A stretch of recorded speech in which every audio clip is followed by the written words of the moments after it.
What is going on, everybody? It is Sunday. That means it is time for the I-71 Playbook Podcast. I'm Bebe, and with me, as always, is BC. Good morning, sir. How are we? Good morning, BB. I like to think I'm an observant man, and I noticed right off the bat there is something different about your name this morning. There is. Is this a portent for things to come in today's pod? It is a giant bowl of foreshadowing for this morning. It's what's for breakfast. Turn it up Sunday morning. Normally I am BB von Schweetz. This morning it's BB von Spice because we are a little spicy this morning. But we'll get into that. We'll get into that a little later. I'm already crying laughing. We were pre-podding already. I'm just giving people a little behind the camera here. I don't know what's about to come. I know the subject about what's happening here, but I am looking forward to it. Has the audiences as well. So YouTubers, get ready. Okay, so BB. Let's start with the team that deserves the top billing. Okay, the Let's name on the give them marquee. their flowers. Absolutely. How about them Cleveland Cavaliers? How about them Cavaliers? Yeah, they're on a 16, 17 game streak now. They're on a heater, 16 in a row. Just a couple things to throw by. So that is the longest streak in Cavs history. They had tied the longest streak with their 15-0 start for the season. Right. In between a 15-game streak and a 16-game streak, there was a 12-game streak as well. They are now 56-10. Ooh, they are Lord. 8 games up on the second place Boston Celtics, who, by the way, the national media still says best team in the East, even though they're 8 games back and split with the Cavs. Whatever. Let them. We already know the ESPN bias. We already know what's going on there. Yeah. The ESPN execs are the last thing they want, or I don't even know. I don't know who carries the finals. ESPN, TNT, whatever. The last thing they want is a Oklahoma City Thunder, Cleveland Cavaliers finals. I'm going to tell you that would be the best thing for basketball in a long, long time. The Cavs once again just keep rolling. By the way, last 2 wins without, potential MVP vote getter Donovan Mitchell in there. He hasn't played the last 2 games. I saw something the other night concerning Mr. Mitchell. A little bit of rookie hazing going on. Did you hear about this? I did, and go ahead and talk about it because there's one thought that came to my mind afterwards. It's because I'm a car guy who is very meticulous about his car detailing and taking care of his cars. So I'll let you share what he did. Our boy Donovan, during the game was shown in the stands, just chilling out in a Cavs hoodie and eating some popcorn. So you're thinking, okay, that's innocent enough. They're still supporting his team while he can't play. And then you kind of find out the real story, and he filled up one of his teammates' vehicles with popcorn, like to the roof, fully popped popcorn. And I know you watching it as a car guy. I'm a little bit of a car girl myself, so that hurt the heart a little bit. But at the same time, I'm like, damn, that is amazing. So a couple thoughts here. First of all, rookies. If you play for the Cavs, they have one rule: you bring the donuts.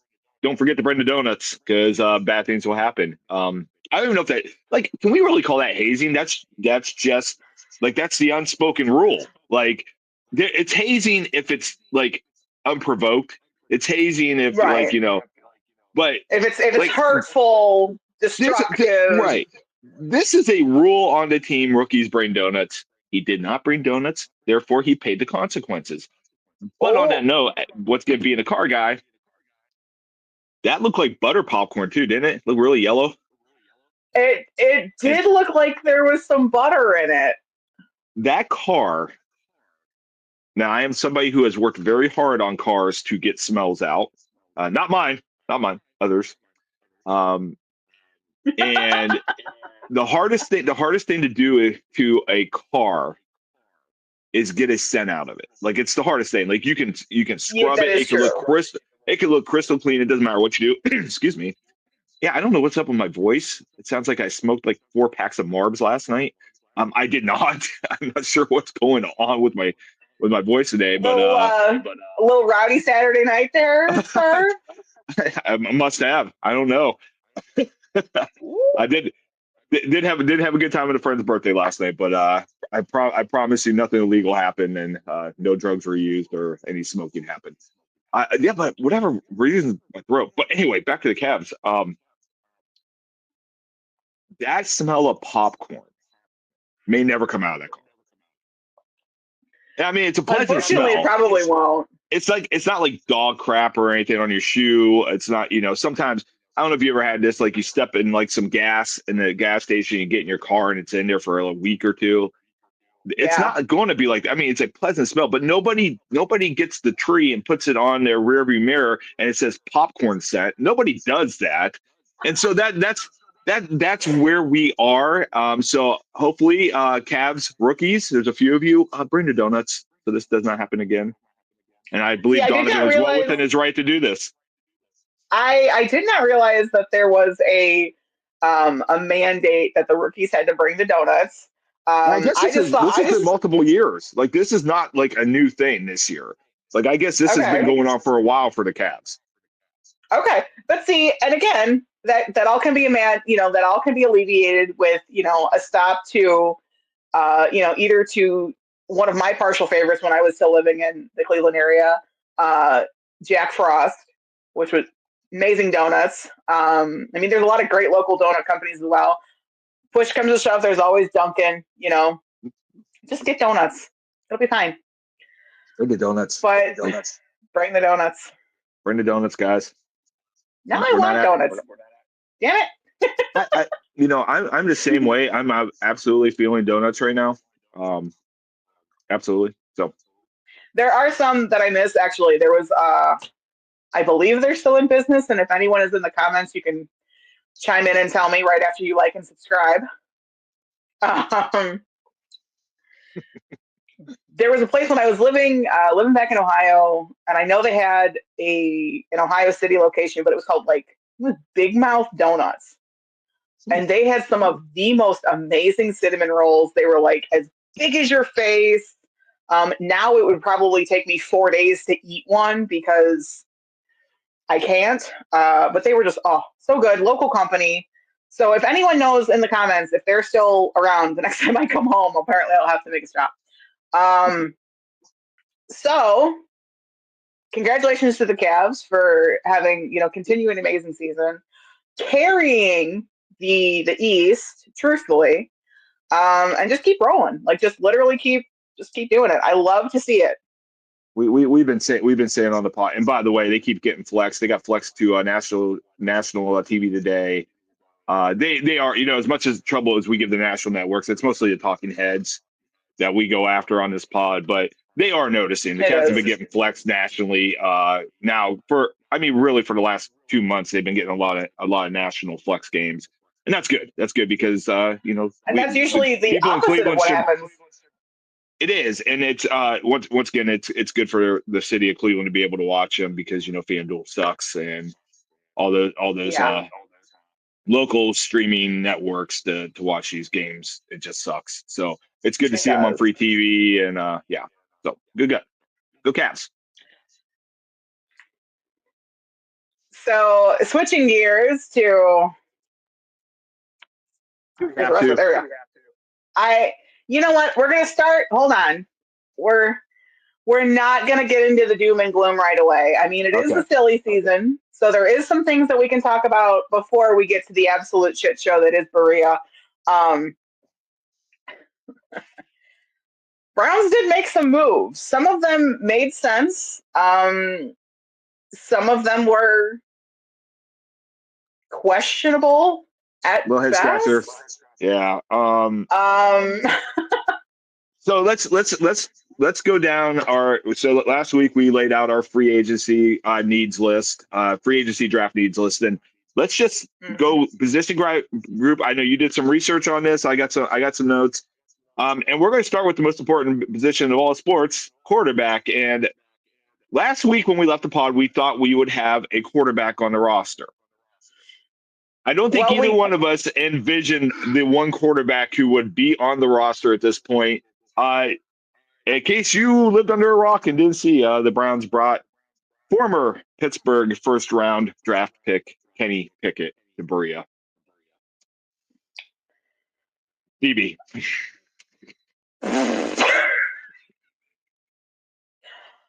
By the way, Kenny Pickett, as Presser said, he is going to compete for the starting job. Okay. From the files of duh and no shit, because who are you competing against? I mean, it's kind of his job right now, right? Like, he is the starter right now as the only healthy roster quarterback on the team. And that's even questionable. Healthy. I like. So I know we're going to get to Myles here in a little bit, but when Andrew Berry said, "Hey, Myles, here's the plan," he's like, "We're going to bring in Kenny Pickett." Myles was like, "Sign me up, 40 mil, I'm in." I got Bebe so upset she's throwing stuff around in her room right now. I am actually. No, we can thank my cat for that. He wants to be a part of the show this morning, apparently. So bring him on. Bring him on. Just I can't, because that'll get us actually popped for him showing inappropriate body parts. But but speaking of showing their asses, there you go. We'll bring it back in. Right back around. Right back around. Right back in. I have absolutely no idea. So when you sent me the text message, that Andrew Berry had pulled the trigger, and not only did we sign him, we completed a trade for him. Like, they actually went out and they sought him out. So not only did we give up a 5th round pick, which, again, when you have as many needs as this team does, draft picks are like gold. You covet those things like Gollum with the friggin' ring. Like, my precious! Like, no, don't give them away. Especially do not give them away for Kenny goddamn Pickett. All due respect, we did identify quarterback as a glaring need for this team. And a trade for a quarterback, I mean, makes sense on paper. I'm sorry, I can't even justify it. No! So, again, if you did not hear the most puzzling move of free agency that the Browns did thus far, not only did we trade for Kenny Pickett, we sent Philadelphia Dorian Thompson-Robinson, which, you know what? Good for him, because, again, he needs a change of scene. Hopefully he gets a fair shake in Philly. I think he'll do well there. I mean, one, because he will no longer be in Cleveland. So, and it's I mean, X's and O's wise, it's a better fit for him. It's a better system. He's not. Yeah. His drafting always puzzled me. He does have a big arm. Excuse me. He does have a big arm, but the idea that he was going to be a Stefanski kind of quarterback always just kind of, the guy who was going to sit in the pocket, or roll out and play action. It never made a lot of sense to me, that pick. And then, honestly, in all defense of Kenny Pickett, I just say in defense of Kenny Pickett, this is his ideal scenario. Like, this is an offense that can actually make. And once again, I'm at work I'm talking to friends, and we're all kind of, wondering to Kenny Pickett. Kenny Pickett is 15-10 as a starter in the NFL. Okay, so we're going to get into that in a second. So he is 15-10 as a starter. Dorian Thompson-Robinson was 1-9. By the way, oddly enough, BB, do you know who DTR's only win was against in the NFL? Pittsburgh. Kenny Pickett. He beat Kenny Pickett head up. True story. Only in Cleveland. So anyway, Kenny Pickett, we can make the small hands jokes because his hands are smaller than mine. But yeah. Okay, so here's my thing. Again, before this week, then and Kenny Pickett catching strays was a common thing on this podcast since its inception. That's not going to change. He's been a favorite. I'm going to tell you right now, we are anything if not consistent. So that's going to stay the same. And what's crazy is he has not played for Pittsburgh in the time of our pod, yet we were still going after him. Right. I mean, he was in Philadelphia when the pod started, and yet we still got the scope out. We put the laser sight on him, and we went after him. And now he's a Brown. He's a Brown. Yeah, that doesn't save him. I'm sorry. No. No. He saved a lot of Browns. And this is going to foreshadow into something that we're going to get into here in a little bit. But the Browns fan base is basically like a tight knit family, I would say, a dysfunctional family. So we'll infight with each other. However, when someone outside of that family scope comes for us, then the earrings are coming off and, the hair's going back and it's a big old problem. So here's my thing though. Kenny Pickett has forever started catching strays between you and I since he was drafted. I remember, I don't know if you remember this. We, on that draft, when the Steelers took him, we actually cheered. We did. We were both really hyped. We were like, mediocre quarterback playing Pittsburgh for at least 2 more years. Right. Love that journey for him. Now he's our problem. All right. So I went back and I said, I'm like, you know what? Because I admittedly, and why would I don't follow Pittsburgh stat lines anywhere near I follow Cleveland stat lines. So I went back and I looked. Okay. Went back to 2022, his rookie year. So he started 13 games for Pittsburgh, was 245 for 389 attempts. So completion rate's not exactly. I was about to say, do we have a completion rate on that? I'm just curious. I can't do that math.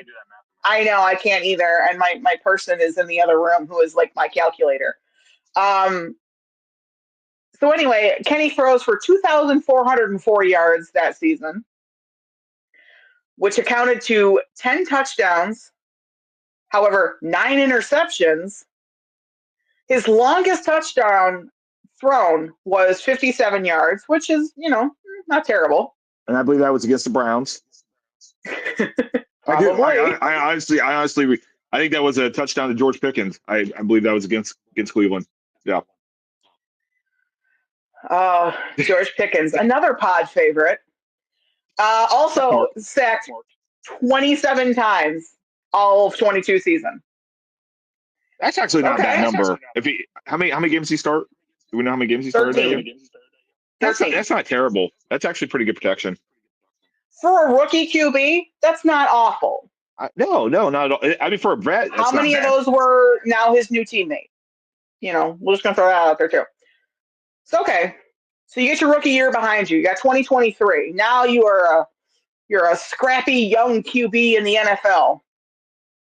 Goes on to start 12 games. Goes 201 completions for 324 attempts. So we're sliding.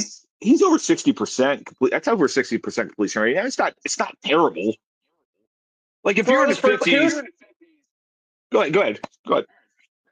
No. So here's the deal. So I am aware of your background as an educator. We're not doing the sliding curve scale.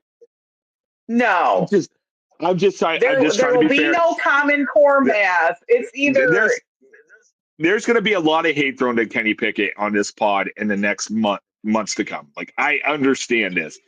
I'm and just trying beyond. to I'm trying to be fair to him. He is a new Brown. He has faced our wrath and ire in the past. And I just want to be fair. Like, he's over 60% completion. It's not great. It's not terrible. Um, with those numbers that you pointed out, the Cavs. Yeah, was the Browns. By the way, another question: will the Cavs lose more games this year than the Browns did? No. Okay, so with those No. numbers, no, seriously, with Kenny Pickett as the quarterback of the Browns last season, the Browns are not 3-14. The Browns might be a 500 team because we have said on See, here with I don't mediocre know about quarterback that play. though. Hold on, we have said on here with mediocre quarterback play. We have both agreed the Browns are a decent team with just mediocre. There is nobody who personifies mediocrity better than Kenny Pickett. I meant that as a compliment, Kenny. I If you're watching, know. like and Okay, subscribe. so I know you are trying to find the silver lining, and you are desperately trying to put lipstick on this Hey, pig, but look, it's not going to happen. we're almost to St. Patty's Day. I'm looking for that pot of gold anywhere I can find it right now, Bebe. That's I love it. I love it. But what I think you're finding is rotten potatoes, my dear, because here's why. You know, I know just he keep it only Irish. so Just keep it going into Irish. even last year. Listen, dude, I'm Sicilian and I'm Irish. I keep the Irish with me all the time. I just saw the Um, potatoes, the rotten potatoes comment. That's I want to put that as one of the best moments of the pod. Underrated comment. You killed it again. Okay. ding. Um, so, but okay, so just kind of just going through his stat line. Obviously, there is a sharp decline between 2023 and 2024, mainly because he was a backup QB in Philly. He only came in when Hurts was injured. So last season, he only started 5 games, 5 whole games. I didn't even realize he started 5 games last year. Wow. Yeah. Um, 25 for 42, 291 yards, 2 touchdowns, 1 interception. Are you sure it's not he played in 5 games? Because that's like a game stat right there. Nope. Okay, well, I'm going to check that out because I don't think he started 5 games last year. Go right ahead. Please I'm going do. to get on love to Google. Ooh, I love this. Real time checking. So while you're doing that, I'm gonna kind of go where I'm at with this. So, Go for it. going into the 2022 draft, he was one of the ones that was hyped up. He's gonna be he's gonna set the league on fire. He's gonna do this, do that, the other. And then his draft stock started slipping. He did not go. Um, he went late in the first round, if I remember, or did he fall to the second round? Like, No, he was in the 20s. He was the first pick for Pittsburgh. He was the only first round pick that year. First round quarterback pick in that okay, year. but they were projecting him top 10, so he definitely slid. And so, in typical Browns fashion, they're going after a QB that was highly touted, but did not live up to the expectation once they got into the league and are on a productive downhill climb. They're on a downhill slide. I don't understand. Like, right So, now, go ahead. I was going to say he started 1 game this year. He played in 5, started 1. That game he was against Washington, in which they lost Well, yeah, 36-33. that would be right. That's this year. Yeah. I was talking about 2024. What should have been last season. Right. So, yeah, he started 1 game last year for Philadelphia. So he started 2 years for Pittsburgh, and then he started one game. Jalen Hurts was out one game, and then he got significant playing time against Dallas, but it was a blowout win in December. So yeah, no, I just, but like I'm looking my at like ESPN my ESPN app lied to me apparently. Have I not told you never trust ESPN? Have we not learned anything on the pod, Bebe? So if we look here, just completion percentage wise, since we're throwing stats out there, so 63% in 2022, 62% 2023, in limited time last year, 59.5%. He's 15 to 14 touchdown to interception ratio in his career. That's not good. That is, he's got 15 touchdowns in 2 full seasons as a starter. Not good. Once again, I mean, these stats, they're mid, and that's what They he are. is. And he's a mid quarterback that we're trying to find a silver lining for. But he was a first round pick. And then, so another move in free agency news this week that the Chiefs re-signed Bailey Zappi, who they took, the end of last year when we let him go. So right now, as of today, March 16th, the quarterback room in Berea is as follows. Kenny Pickett and Massage Watson. End of list. So let me ask you, because it's pretty well assumed, been pretty well reported that the Browns are trying to wait out Atlanta for Kirk Cousins. And why? Kirk Cousins is due a $10 million roster bonus tomorrow. So if Atlanta does not release him today, and the thinking is that they release him, that he's going to go to the Browns. He met with Arthur Blank, the owner of the Falcons, said he wanted released. The Falcons, very much like the Browns did with Myles Garrett, steadfastly said, we're not trading you. We're not releasing you. You're going to be our backup for $40 million a year. You're going to be a $40 million backup. Yeah, so when you hear people complaining about Myles numbers, he's a future Hall of Famer, probably best player or defensive player in the league, making $40 million. Kirk Cousins is going to make $40 million as a backup next year if Atlanta doesn't release him. But that being said, it does seem like Atlanta is intent on holding. And we'll know today. We'll have might even by the time this pod goes off the air, we'll know what Atlanta's doing if they release them. But the Browns had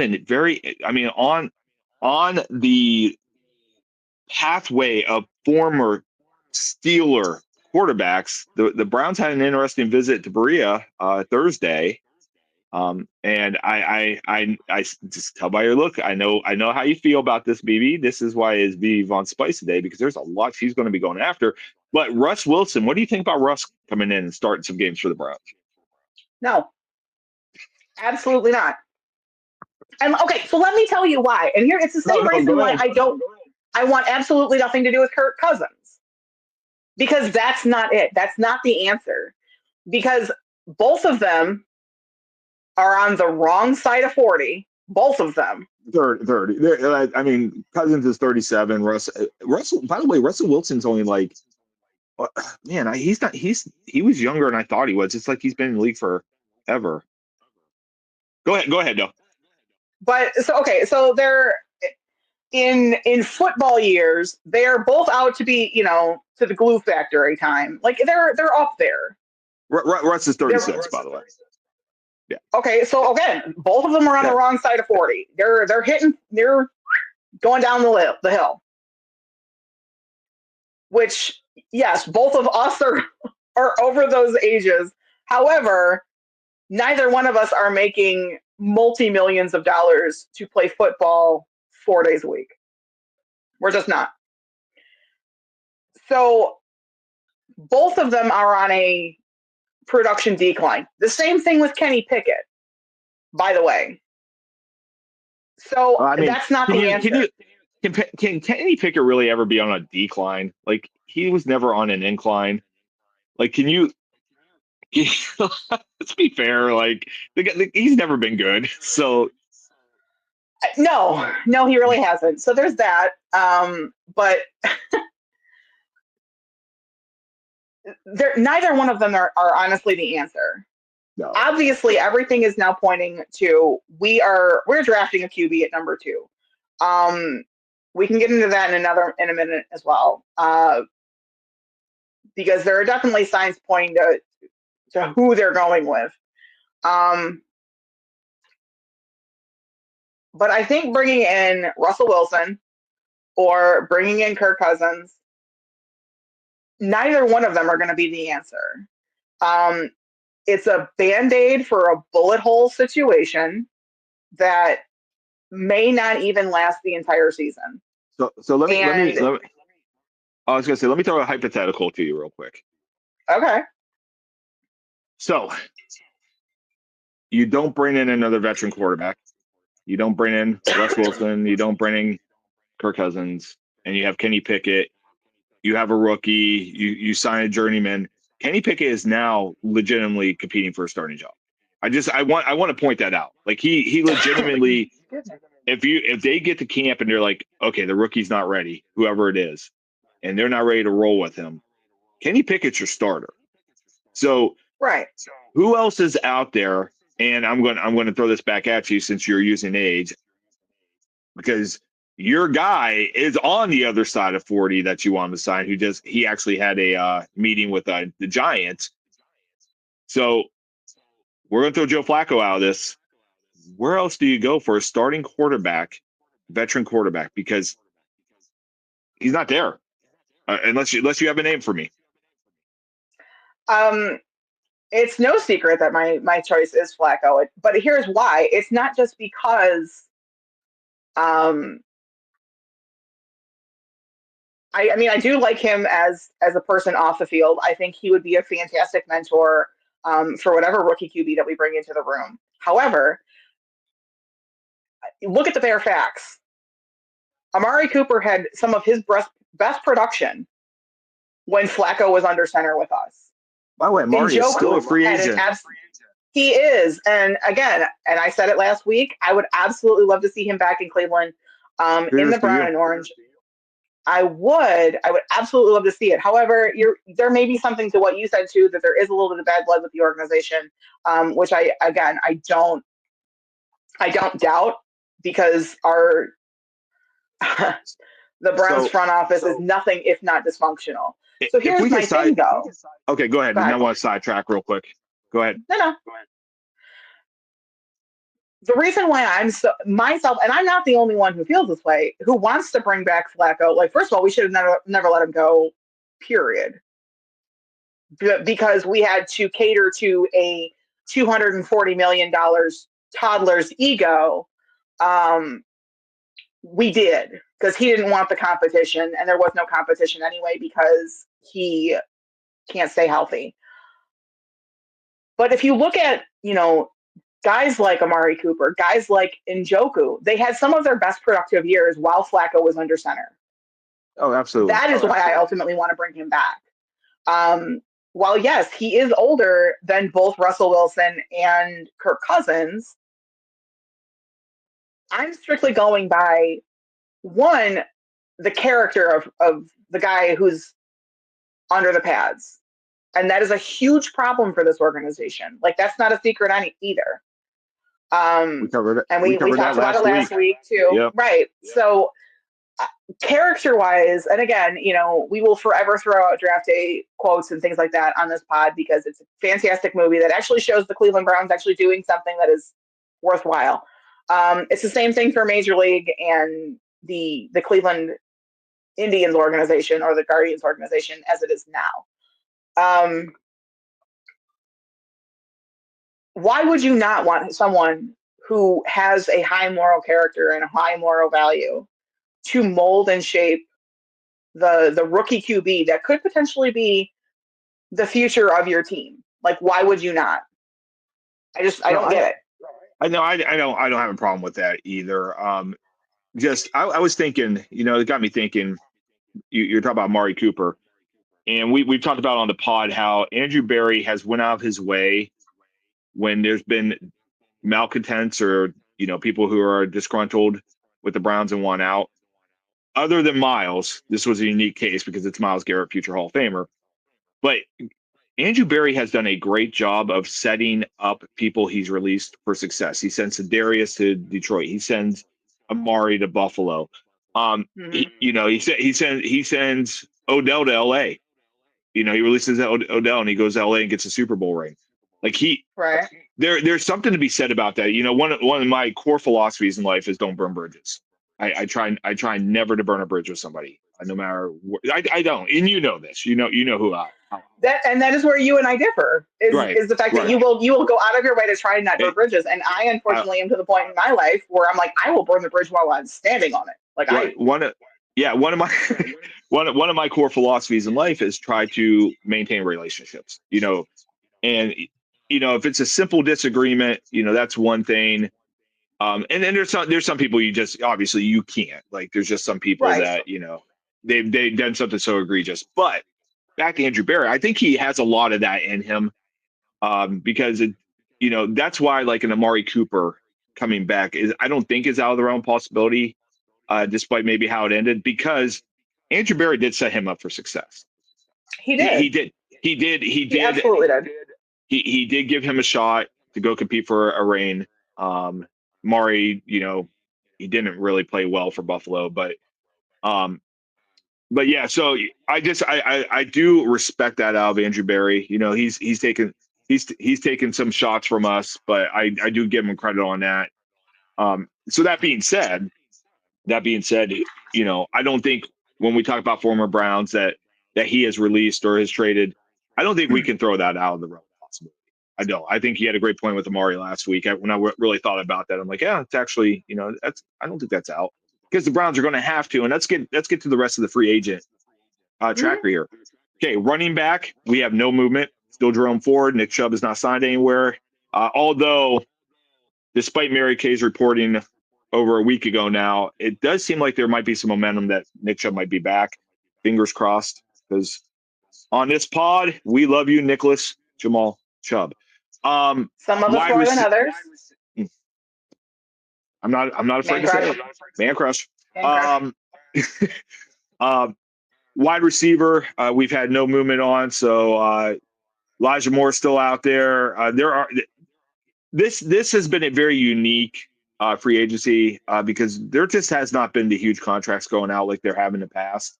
I mean, there's been some big contracts, don't get me wrong, but a lot of trades have happened, but not a lot. Name to watch out for on free agency is I just lost him. I'll come back to that. It'll come back to me here in a couple minutes. Old man brain. Tight end. We've done nothing with tight end. So it is still just Chief at tight end. Let's go back here to the offensive line where we had two pieces of business. Jack Conklin restructured, and he is definitely going to be anchoring the right side of the offensive line this year at tackle. And then we signed Cornelius Lucas. Guy's had a ton of starts. He's older, 34 years old, ton of starts. He's had a decent career. You definitely love him as a swing tackle. If he's starting games for you, he can do that, but you definitely want DeJuan Jones to get healthy and be your left tackle this year, unless they take one in the draft. There's going to be some good left tackles, and some starting caliber left tackles should be around in round 2 when the Browns draft. So maybe that's what they're targeting. Anything about the offense, Bebe? You know what? Seeing that signing actually made me feel pretty comfortable, truthfully. And then taking a look at him and his stat line and what he did with Washington, the fact that he can play both left and right tackle, and the fact that he can swap that out, I think that can be extremely beneficial for us. Obviously, the only con that I would have for him is that, much like is with any guy on the line, either side of the ball, is going to be he's injury prone. So since he is a little older, a little up there in age, that injury prone kind of does come back to kind of sneak into every conversation. I'm excited to see what he does, though. I watched him in action, a couple of games against Detroit when he was with with Washington, and he definitely makes some noise on the field. So I'm I want. definitely excited to see. Yeah, I saw a film breakdown of him, and he held Myles in check. When Hmm. Commanders played the Browns last year, Myles did not get off, and he primarily had that sign. And now he was getting chipping, helping. You can't guard Myles one on one for a whole game, but he had some really good reps that he won against Myles. So that was like you could do worse as your backup swing tackle Absolutely. than Cornelius Lucas. Um, on the D Also, line. Oh, I'm sorry. Go ahead. Go ahead. well, well, there was another movement for offensive linebacker, though. Right. That's what I was going to say. So let's go defense here, because Okay. on defensive line, the Browns made two signs. Well, they made three moves. They released Dalvin Tomlinson, who Hmm. great locker room guy, decently productive. Not the game breaker they are hoping he was going to be up the middle, but Unfortunately, no.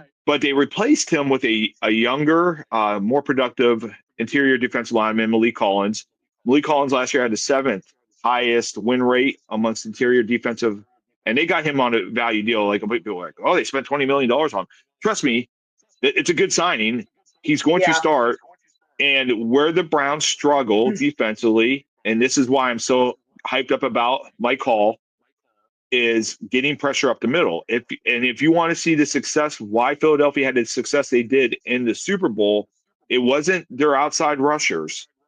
No. It was they were getting penetration from the middle, and when you do that, it's game over for any quarterback. As we saw, Patrick Mahomes might be the best that's ever done it. We've seen it happen. Yep. The two Super Bowls Tom Brady lost to the Giants. Both times he was getting pressure right in his face. So Hmm. this is a great under the radar move by the Browns. So once again, tip of the cap to Andrew Berry on this one. They also did sign, and I don't want to screw up his name, Joe Tyrone. Is it Shoyinka? Did I get that right? I think it's Shoyenka, maybe, but Shoyinka, yeah. former first rounder, because we know Andrew Berry loves his former first rounders. And I will put this nicely. The two reports I read up on him, he has not lived up to his potential. So I have seen that too. rotational guy. He will definitely benefit from Myles being on the other side when he's in there. Alex Wright hopefully coming back healthy. We talked about the emergence of Isaiah McGuire. He was just an absolute beast last year at the end of the year. I feel Hmm. pretty good about the Browns. The Browns on the line. Like this is not bad. They might draft an edge. They might draft an interior defensive player. I mean, with number two, if they don't go quarterback, you might get Abdul Carter. You might get Mason Graham. Like, I mean, there are some really, really good productive rookies coming in. So I I mean that would also be great. Um, yeah, here's the thing. I think he's going to provide some much needed depth uh, on the line, yeah, especially after losing Alex Wright to injury and then them releasing Zadarius. I think, yeah, maybe, but and maybe, who knows? Maybe he thrives here, and we can get into that potential. Um, I mean, and but let's look. Mike, go I was ahead. just gonna say, let's look. We brought Zadarius in. He played well. He wasn't great. He was not his top of his game. Opposite Myles, when we thought, Right. oh man, he's going to be a beast. Opposite Myles, brought in Jadeveon Clowney. It did not work. Um, Opposite Myles. So maybe you bring in some guy who's younger with potential. I think he's only 25 years old. Um, So you yeah. know, once again, he had first round talent. There's something in there.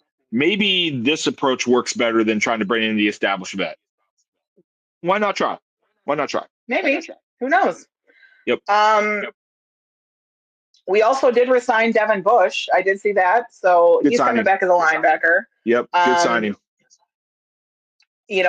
last season, honestly, was one of his most productive seasons to Yeah. date. And in He's Northern also a Florida. huge piece on our special teams. So that's a good And lockdown. and once again, another former first rounder.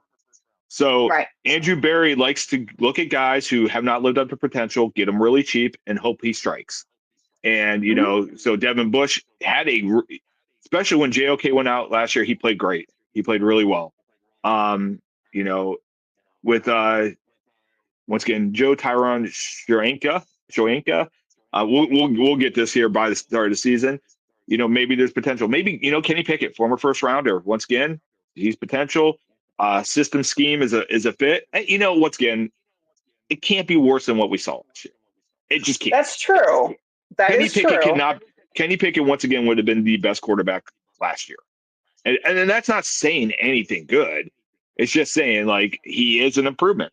That's like, okay, so you saying him potentially being the best quarterback that we would have had last season, that's like saying you're the prettiest girl in the meth house. Like, that's not the flex that you're claiming it to be. I hate to break it to you there, darling, but no. I love making you giggle. See, again, the name is living up to itself. So the rest of the roster, once again, nothing's been done in the secondary. Greg Newsome is still Brown. There's always rumors that he's going to get traded. Still Brown, and at this point, I would not be surprised if he does sign his second deal with the Browns. I just have a feeling they might be holding on to him out of fear of Denzel's history with injuries, and yeah, Andrew Berry loves his cornerbacks. Loves his cornerbacks. So I would not be surprised if we see him actually re-signed and extended. Draft implications, really nothing's changed. They can go anywhere. They need a quarterback. They need offense. Maybe defensive line they can lay off of. They do have a good room right there, but really strength wise, they can use help in the trenches. They can use help everywhere still. So nothing's really changed. Free agency has not changed anything that could possibly their draft board's not switching because of free agency. So. Right. So they filled a couple of holes. They created a couple more, truthfully, with the losing of James Hudson III, one of our offensive tackles, going to New York and signing with the Giants. So we've lost that. We also have ended the Juan Thornhill experiment at safety. So I would like to see a little bit more depth there. Just to kind of pad the room a little bit, because obviously injuries are always going to be a thing. So depth is never a bad thing. But I agree with you. There's nothing that has come out in this first week of free agency that has turned the tides, so to say, of changing the draft picture or even the outlook going into the season. I was going to say, we kind of called it last week. We said there's not going to be any major signings. There's going to be some depth signings, maybe a starter here or there. There wasn't going to be any big, huge money spent. And we also said there'd probably be a surprise trade or two. And we got that too. So it's like we know our Browns. But what I have noticed, and not just with the Browns, before we finish up, with free agency, and then we kind of get into some other things. The one thing that I've noticed, and it really hasn't just been with the Browns, it's been kind of across the board in the league. A lot of 1 year, a lot of 2 year kind of prove it type deals. Teams aren't dropping a lot of money on taking chances, I'm noticing. And that's kind of indicative not only of the draft, but also, it's really crazy. You need to prove it. It's really crazy, and we talked about, should Andrew Berry, Kevin Stefanski still have jobs? We talked about that. But the one thing you always heard is those guys would get jobs immediately. And if you watch the way teams are now doing business, I don't think people respect how much they are emulating what the Browns front office does. Because the Browns front office, Andrew Berry, since he's been there, has done a lot of these prove-it deals. And now you've seen that mirrored throughout the league. Andrew Berry does not – he has not went out and spent major money on free agents. And now we're seeing that in the league. So I just think there's a lot to be said for the way they do business. Now, once again, has a talent evaluator? That is definitely a question. But has somebody who is running a front office, spending and allocating resources, people respect what he's doing. People absolutely respect what he's doing. Right. So, okay, so moving on. We have two other things to hit before we get out of here on Sunday. I'm going to save yours for the end because I got to end on this note because I have no idea what's coming and I'm really excited about it. I do want to talk about, we did have movement in the Brook Park Browns saga this week, and We did. it is quite the feat when you have Bebe. You remember the song "Me and Bobby McGee" by Janis Joplin? One of my all-time I favorites. do. I love Janice is one of Janis. my favorites. Died way too soon. Member of the 27 Club. She did a song "Me and Bobby McGee," and I was thinking about this because this week it was me and Mike DeWine.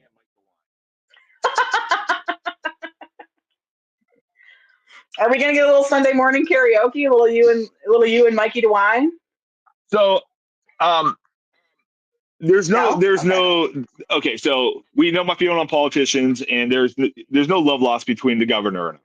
Okay, I think he's had some good moments as governor early on in COVID.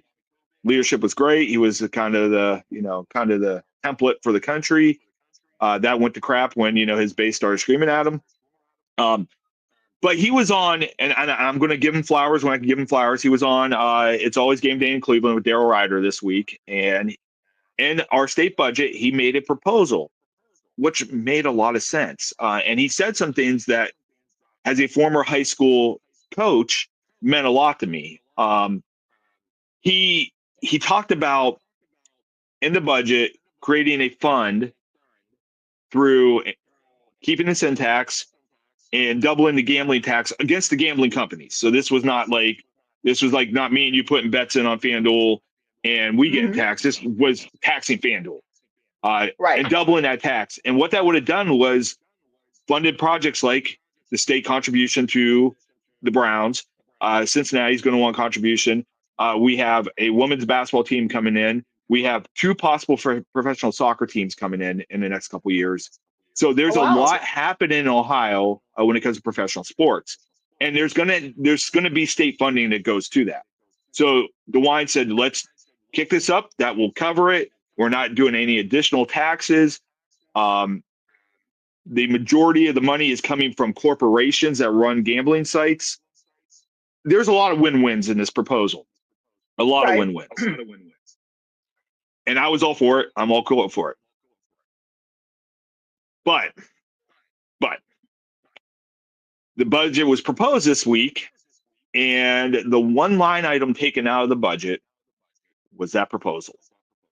And Ohio, and once again, we're equal opportunity haters when it comes to politicians, but the Ohio Republican House said they did not want to raise taxes. So instead, they are going to hand Jimmy Haslam $600 million in bond money. Now, how do they get that $600 million? You ask, Bebe. Let me tell you. They are going to take that from existing funds. A majority of it coming from public health and public schools. So what does that mean for us? Okay, particularly me in Ohio, since you're up in Michigan. Me in Ohio, who owns an acre of land in this great state of ours. That means that school districts, in my case, Triway Local Schools, go Titans.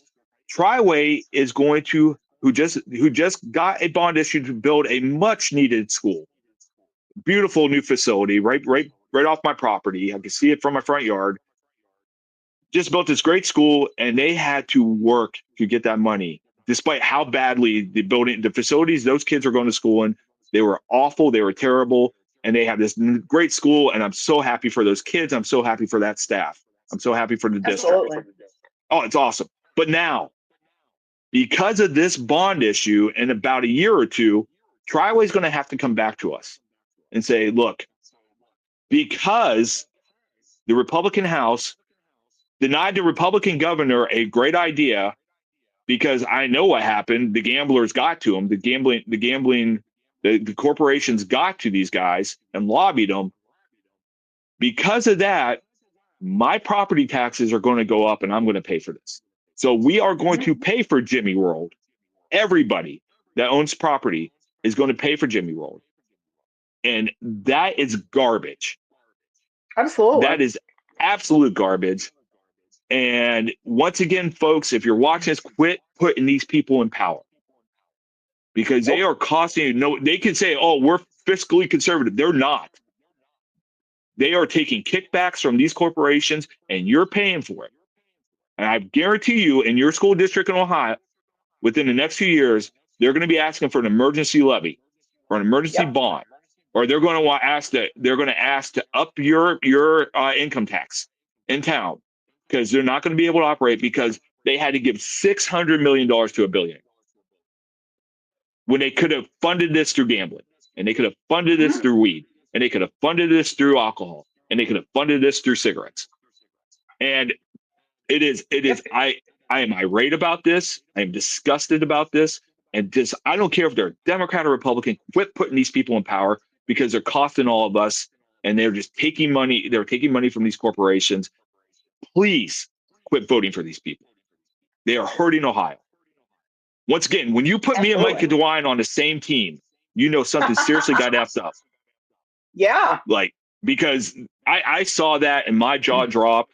And as I started reading about how that money was going to come out, and you're going to take it from our kids and our less fortunate in this state, screw you.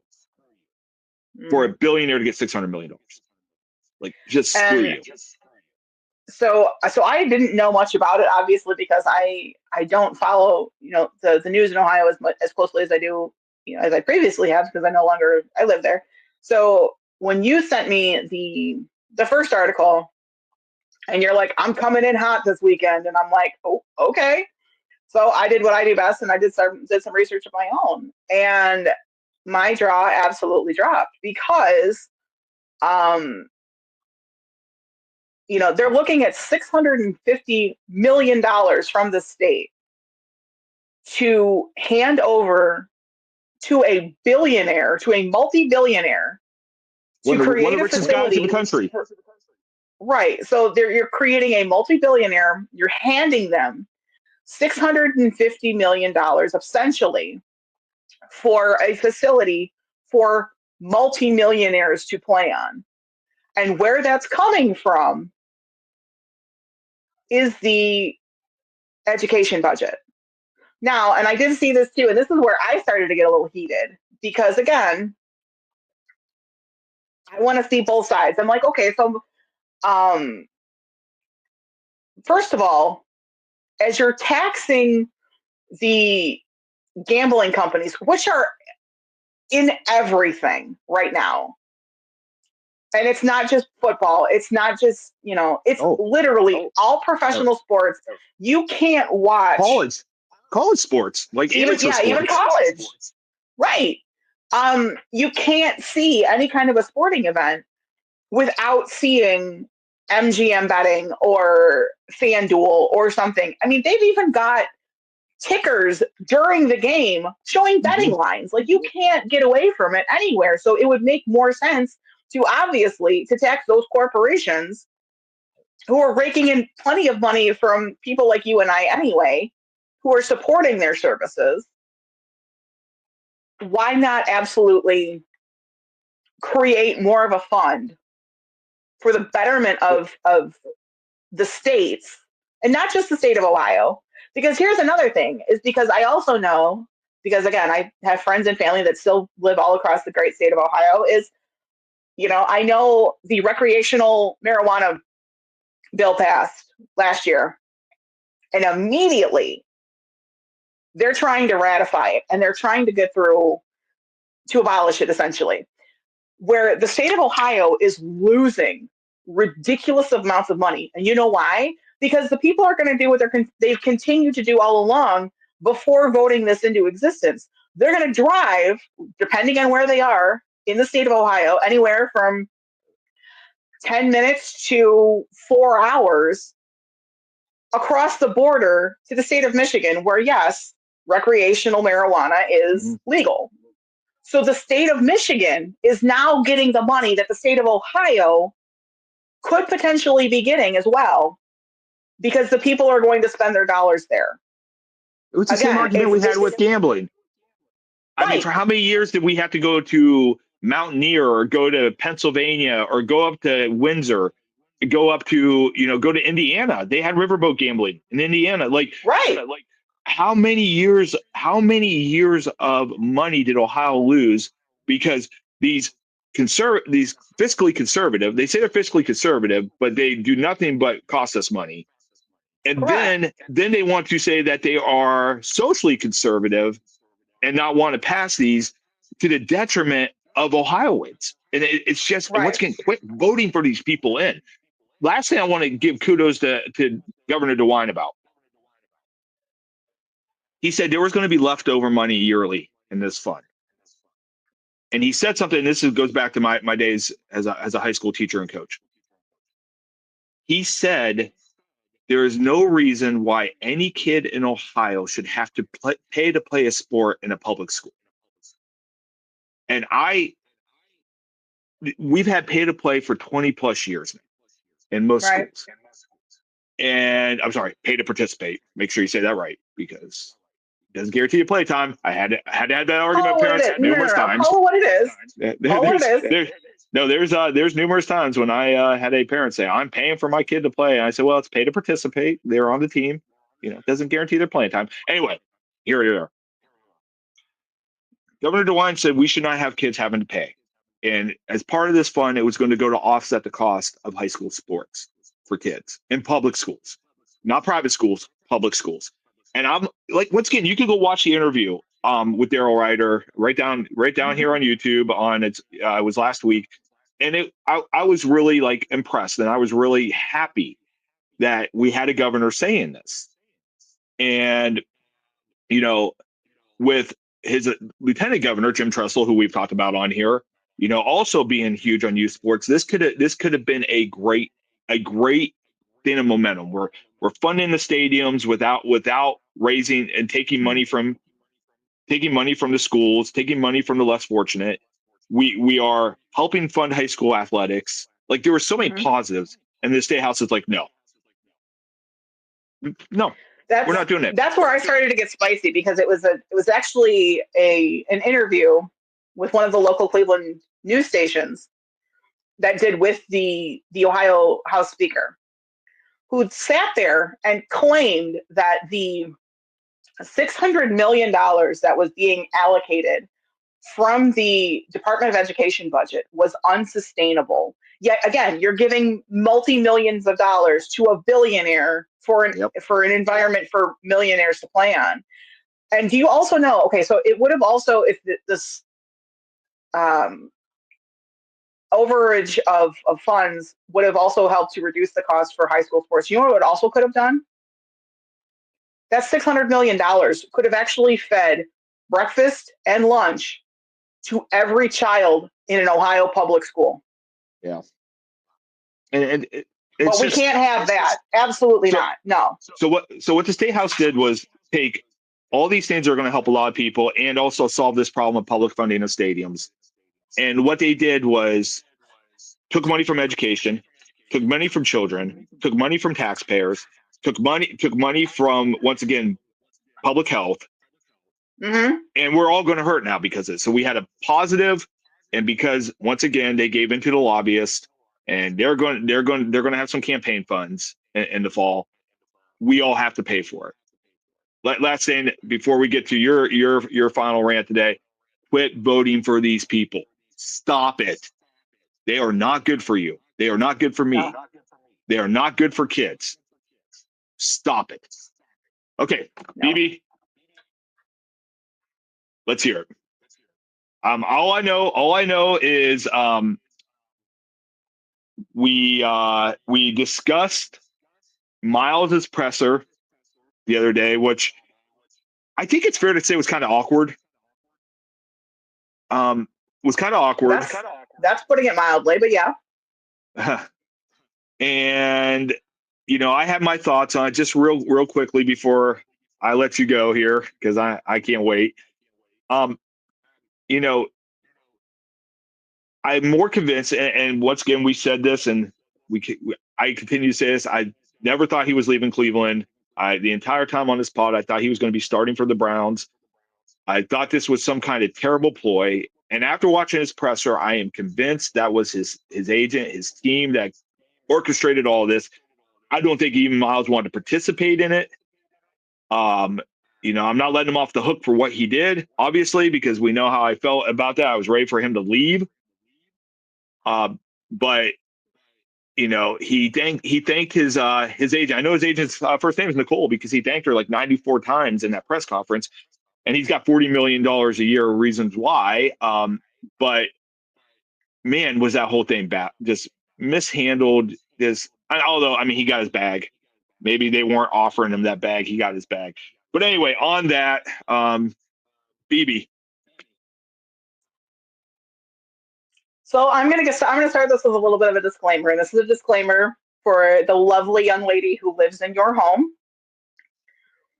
I love you, my darling. Turn away from the pod because this is gonna get painful for you. Okay? Just saying. So again, big news this week. And this whole saga seems to have been attached to big weeks when it comes to the NFL. So let's go back, okay? February 3rd. It's the week before the Super Bowl. Everybody's getting ready to, cheer on or cheer for the commercials or whatever, you do for the football. The Super Bowl. Go, absolutely. The MVP of the Super Bowl this season was Kendrick Lamar. Absolutely. So, February 3rd, you have a public temper tantrum stating that you want to be traded, that you want to compete for a winner, you want a ring. And you go to literally anybody with ears that would listen, and you want it out of Cleveland. Okay? And the start of an absolutely public smear campaign, not only against the city of Cleveland itself, however, all of Brown's management, all the way down to the city itself. Personal shots taken against Andrew Berry. Personal shots. Personal shots. So that was February 3rd. February 27th, which was, I'm sorry, what now? The start of the combine. Goes into the press again and says that he is not open to signing any kind of a contract extension to the city of Cleveland. He wants out. He is absolutely prepared to sit out games and to lose out on money because he's not playing for the city of Cleveland. He wants to play for a winner. And in conversations with Andrew Berry, that they were not on the same page as far as where we were production-wise. Okay? So we talked about it. We said, you know what? He's gone. And a lot of the fans are still saying, I get it. You want to go compete for a ring. You want to compete for a winner. We got it. We get there. We can absolutely stand behind you. However, the way you're going about it, not great. Not great at all. So then we come to this week. And the news that comes out, which coincides with the what now? Oh, I'm sorry, the beginning of free agency. That Myles Garrett has signed a 4-year contract extension with who? The Cleveland Browns, making him the highest paid non-quarterback position in the league. So here's a couple of things to his love letter to the city when he demanded a trade back in February. It wasn't about the money until money was thrown at you and the problem was gone. $40 million a year shuts someone up real quick. With 120, mind you, 124 of that is guaranteed. You apparently loosen up on your principles and your high horse and your morals real quick, don't you? But let's get into the press conference. Let's get into the shit show that was the press conference. Now, I have said that this is akin to the way he's done this, And this press conference absolutely sealed the deal for me on that. This was an overtired toddler in the middle of Walmart on a Saturday afternoon, coming down of a 4-day sugar rush, having the utmost of temper tantrums. That's what this all was. And I can further explain to why. Do you know what he brought to his press conference to address the Cleveland media? Now, before you go there, did he bring this or did the Browns do this? I honestly don't know. But go ahead. I know where you're going. It was my understanding that this was his doing. Okay. Brings in cupcakes to his press conference, and then on the podium sets up little plastic dinosaurs all in front of the microphone. He brought his toys to a goddamn press conference. Are you kidding me? We need to add to the comments a link to the picture of the cupcakes because I don't know. Did you see what was on top of the cupcakes? Yes. It was him riding a dinosaur. Yes. Now here's the deal. Here, hold on. In any other situation, first of all, as someone who professionally bakes cupcakes. Yep. You're a cupcake queen. Who professionally does cupcakes, who can do cupcakes, who has an absolute love for dinosaurs. You can see him behind me up there. In my office, I have a thing, if you can be anything, be a dinosaur. And I also have little plastic dinosaurs that are sitting right behind my head. I can get there. But in a professional press conference where you are now being paid $40 million a year to push people around, maybe we leave the toys at home, Myles. Maybe. You've got to be absolutely freaking kidding me. Oh, that's a good save. Good save. We still have not dropped the first F-bomb on the pod yet. I have not. You know what? And we've talked about this because you've given me grief for it. The fact that I've gotten a little more liberal with the language, but I'm like, at least I haven't dropped F-bombs, my dude. I'm getting close. I'm fighting it. I am absolutely fighting it. But there's a couple of gems that I want to pull out here as I'm sitting here and ranting. And it's going to be a little bit of a cause and effect type deal. Okay. So we're going to go back to, his original statement back in February, his supposed love letter to the city, that it wasn't, here's where it starts.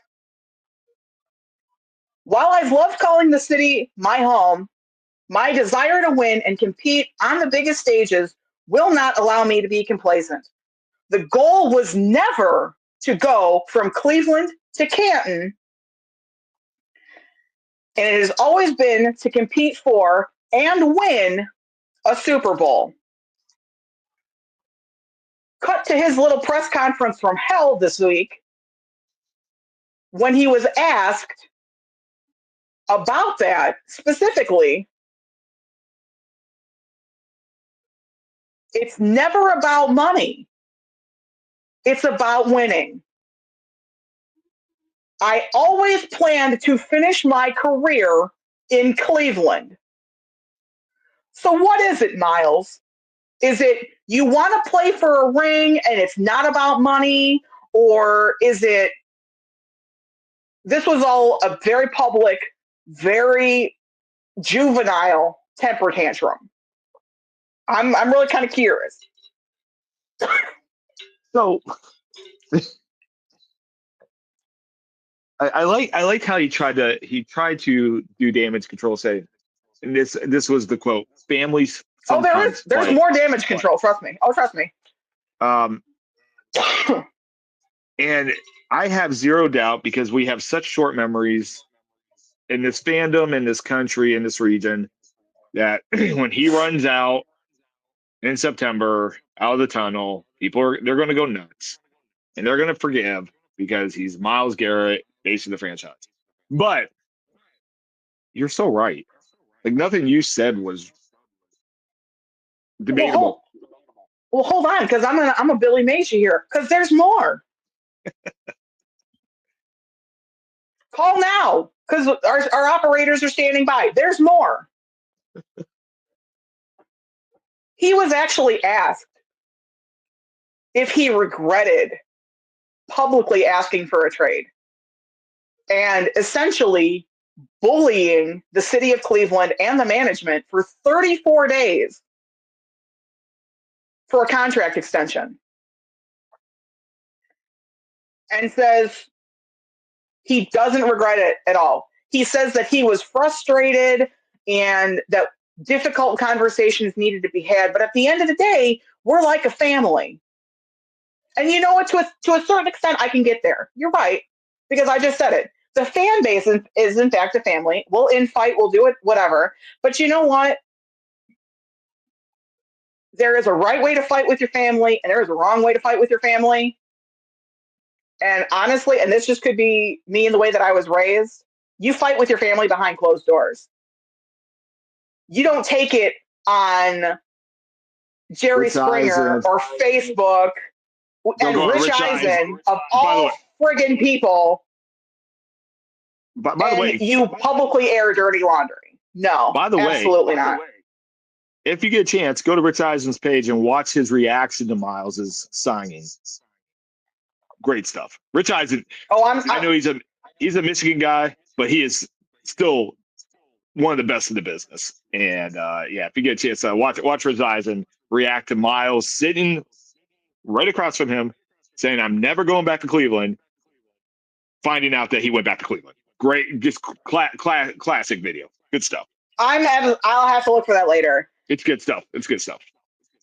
So there was something else that he said in his little press conference as he's holding court now that really, really made me kind of go, says that he is going to do whatever it takes to help the Browns make strides to getting to the promised land. So if that means that he's going to be going out and recruiting or staying late, mentoring young guys, whatever it takes, he's going to do it. Why? Why now? Why couldn't you have been with this team since 2017? And you know what? I won't even take that, because I won't say it's going to be your rookie year. No rookie's going to come in and be the voice of a locker room. It's just not going to happen. So 2018 until 2024, where the hell were you? Why couldn't you be the one who was the guy? Why does it take $40 million a year for you to suddenly give a shit? So Jason Lloyd for The Athletic wrote a great article about how Myles was coming late to practices, how he wasn't showing up for, non-mandatory activities, how he has not been the best leader in the locker room. And by the way, when Jason Lloyd went to ask him a question at the press conference, he got a next question by Myles refused to talk to him, which was hilarious. Shocking. It was hilarious. But Jason Lloyd's article on Myles not being a leader was to an extent, I don't think it was a cheap shot. I mean, he was reporting what he knew, but also why at almost 30 years old is Myles not willing to do this stuff? Where has he been the last 8 years? Only time will tell. He went and talked to Russell Wilson. And we'll see if Russ comes here. We'll see if he has anything to do with it, or if it's all talk. Because right now, Myles is on a thin strain right now with Browns fans. And if he's going to say he's going to do this, he's got to back it up, because he certainly didn't back up leaving Cleveland. Right. So, but you are absolutely right, because there's going to be a lot of fans, and it's the same thing with LeBron. And it's kind of funny. Who owns his management company? Yeah, we talked about Clutch Sports a lot here. Because everything that has happened for the last 34 days has been a page right out of his playbook of bitchery and bullshit. Absolutely. All public, all, smear campaign, but then wants to try and be like, well, they'll still love me anyway because I'm going to bring a championship to Cleveland. No, I said this off pod, and I'm not going to say it on pod, but I have absolutely two words for one Myles Garrett. And by the way, folks, if you want to figure out that, we've already said that we wouldn't say that word on the pod. So you know one of the two words. I'll say it this way. Myles, get wrecked. And on that note, that is a great place to leave our pod this week. Oh, what a good start to the Sunday. I can't wait for next week, Bebe. I told you I was coming in hot last night. And so a little bit of behind the scenes content, when we were texting this week, BC told me that he was coming in hot with the stadium financing and things like that. And I always love when he gets spicy because it takes a lot for him to go like that. Whereas me, who is the Sicilian and the Irish of the two of us, I'll go from 0 to 60 in less than 3 seconds. Oops. So for him to come in hot for something, it was great. But I told him last night and this morning that I was coming in hot with Myles, and that Myles was going to make the Malik Zaire treatment look like a birthday party. So, hey Myles, if you're watching, like and subscribe. Thank you. Or don't. Get wrecked. Oh, on that note. So I think next week, more silly season. Quarterback. More Cavs. We probably will. Let's hope it's more than just Kenny friggin' Pickett. Absolutely. So, with that all being said, from the dog pound to the shoe and all of the shenanigans in between, I am Bebe. I'm BC. And this has been the I-71 Playbook Podcast.